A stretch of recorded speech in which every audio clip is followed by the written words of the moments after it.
तरीके से एक आर्टिस्ट नेचर को ऑब्जर्व करता है उस तरीके से मोस्ट ऑफ द लोग नहीं कर पाते। एंड यही चीज ना प्रॉब्लम आती है, यही चीज एक बिगिनर एंड एक एडवांस लेवल के आर्टिस्ट को अलग करती है।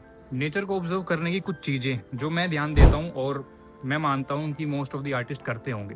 देखो, पहली चीज, एज अ ह्यूमन बीइंग हमारी आंखें डिटेल देखने के लिए बनी है। आप कुछ भी चीज देखोगे आपको डिटेल दिख जाएगी। भाई ये मैं यहाँ पे टंकी है तो इसको देख रहा हूँ, डिटेल दिख रही है। मेरे सामने एक बिल्डिंग है तो मुझे वहाँ एक डिटेल दिख रही है, ठीक है।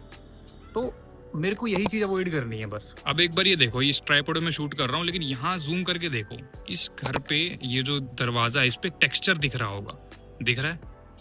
ओके, आप सभी नॉर्मल जो लोग हैं, बिगिनर है, वो इस टेक्सचर को ऑब्जर्व करेंगे।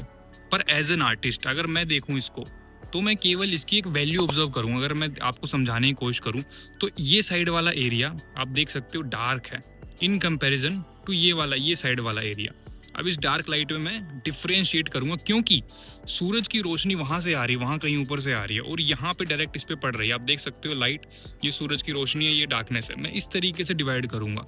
ओके, मैं इस तरीके से देखता हूँ। लेकिन अगर कोई कॉमन इंसान, कोई भी नया बिगिनर देखे, वो इस तरीके से देखेगा कि यार ईंट है, ईंट का क्या टेक्सचर है, ठीक है, ये लाइन दिख रही है कहाँ पे, ऐसे बिल्कुल एक टेक्सचर मुझे दिखाना होगा, तब मैं एक रियलिस्टिक इफेक्ट दिखा पाऊंगा।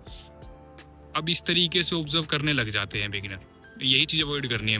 देखना क्या होता है कि कहाँ लाइट है कहाँ डार्क है। देखो ये लाइट है, ये डार्क वर्जन आ गया इसी का। अब जैसे कि इस दीवार में क्रैक पड़ी हुई है, ठीक है, अब मैं ना स्टार्टिंग में क्रैक नहीं देखूंगा, मैं देखूंगा कि ओवरऑल इसकी वैल्यू क्या है in comparison to the gate.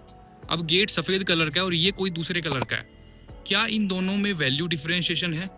अगर मैं इसको ब्लैक एंड व्हाइट करता हूं तो क्या मैं वैल्यू डिफरेंशिएट कर पाऊंगा और किस तरीके से कर पाऊंगा? क्योंकि वो पहली लेयर है। जब मैं शेडिंग करना स्टार्ट करूंगा तो पहली लेयर इसी तरीके से बनाऊंगा, उसके ऊपर आती है ये जो डिटेल है, ये जो क्रैक पड़ी हुई है ना दीवार पे, ये तब आती है।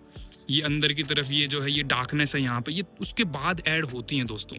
तो आई होप ये कॉन्सेप्ट थोड़ा सा आपको क्लियर हुआ होगा। और मैं ना जब भी चीज़ों को देखता हूँ, नेचर में जब भी देखता हूँ, मैं पहले ये देखता हूँ कि अगर मैं मेरे पेपर पे इस आर्टवर्क को उतारूंगा तो क्या वो स्टेप्स होंगे जो मैं पहले अप्लाई करूंगा, ना कि वो स्टेप जो मैं बिल्कुल आखिरी में देखूंगा। क्योंकि डिटेल्स ना आखिरी का काम है, बिल्कुल लास्ट में देखो